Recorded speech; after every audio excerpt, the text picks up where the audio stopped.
સટી હોસ્પિટલમાં આવતીકાલથી લેબોરેટરી બંધ થાય તેવી ભીતિ છે। ભાવનગરની સટી હોસ્પિટલમાં કરાર રિન્યુ ન થતા સવાલ ઉભા થયા। બાયોકેમિસ્ટ્રી લેબોરેટરીમાં વપરાતા કેમિકલ રીએજન્ટનો કરાર પૂર્ણ થશે, એટલે કે આજે આ કરાર પૂર્ણ થઈ રહ્યો છે। સરકારે હજુ સુધી કરારને લઈ મંજૂરી ન આપી હોવાની સ્થિતિ સર્જાઈ છે। શું મંજૂરી નહીં મળે તો ખાનગી લેબોરેટરીમાં રિપોર્ટ કરાવવા પડશે। ભાવનગરની સિવિલ હોસ્પિટલમાં વર્ષે અંદાજે 14 લાખ ટેસ્ટ થાય છે। અને આ મુદ્દે સંવાદદાતા કુનાલ જોડાયેલા છે। કુનાલ, સટી હોસ્પિટલમાં આવતીકાલથી લેબોરેટરી બંધ થઈ જાય તેવી સ્થિતિ છે।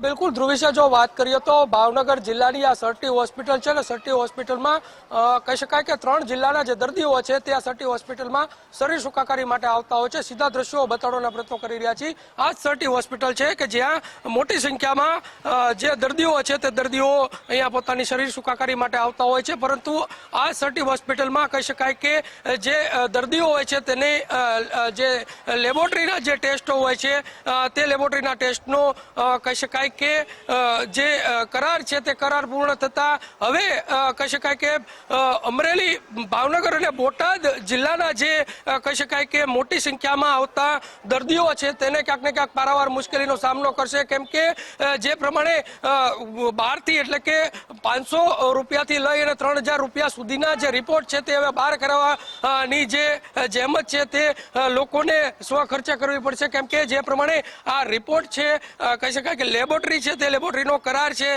તે રિન્યુ ન કરાવવાના કારણે ચોક્કસથી અહીંયા લોકો જે છે તે લોકોની મુશ્કેલીમાં વધારો થયો છે, દર્દીની મુશ્કેલીમાં વધારો થયો છે। આપણી સાથે અહીંયા સામાજિક કાર્યકર છે, એમની સાથે સીધો સંવાદ કરશું। શું કહેશો, જે પ્રમાણે લેબોરેટરીના જે ટેસ્ટ છે તે આજથી બંધ થશે, લોકોને મોટા પૈસા આપીને બહાર કરાવવા પડશે, શું કહેવું? તો તમારા ધ્યાને કદાચ અત્યારે આવ્યું છે ને, કોન્ટ્રાક્ટ ચાલુ હતો ત્યારે રીતે પણ જે પહેલાં તો દર્દી હોસ્પિટલની માલિક આવે અને જે પાયાગત સુવિધા છે કે વ્હીકલમાંથી અને ટેચરમાં કે વ્હીલચેરમાં લઈ જવો પડે, તો તમે જોઈ શકો છો તમામ વ્હીલચેર ને ટેચરો તૂટલા છે। દર્દીને ટીંગાટોળી કરીને અંદર લઈ જવો પડે। અંદર લઈ ગયા પછી એને જે કાંઈ ટેસ્ટો કરવાના હોય એ ડૉક્ટરો ફોન કરે એટલે 3 કિલોમીટર દૂર ઘોઘા જગત નાકાથી લેબોરેટરીવાળો આવી અને લેબોરેટરી કરી જાય।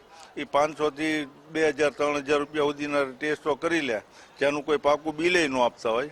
એ તો લેબોરેટરીવાળો ડૉક્ટર જ સમજે અને દર્દીઓને એ રીતે પાયાગત સુવિધા ન મળતી હોય અને આવી અસંખ્ય પાયાગત સુવિધાઓનો અહીંયા નાશ થઈ ગયેલો છે।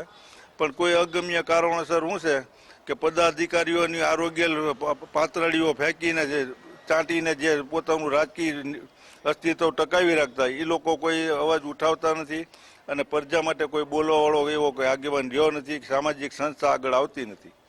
ચોક્કસથી આના કારણે જે મોટી સંખ્યામાં અહીંયા આગળ દર્દીઓ આવે છે તેના કહી શકાય કે જે ટેસ્ટ છે તે બહાર કરાવવા પડશે, એટલે કે એનો જે ખર્ચ છે તે 500 રૂપિયાથી લઈ અને 3000 રૂપિયા જેવો થતો હોય છે। અને આ માતબર રકમ છે તે ગરીબ અને મધ્યમ વર્ગના જે દર્દીઓ છે તેના માટે કહી શકાય કે જે લોકો જે છે તેના ઉપર બોજો હોય તેવું ચોક્કસ અહીંયા લાગી રહ્યું છે। ધ્રુવિશા, જી કુનાલ, આપ જોડાયેલા રહેજો, આગળ પણ આપની પાસેથી અપડેટ મેળવતા રહીશું।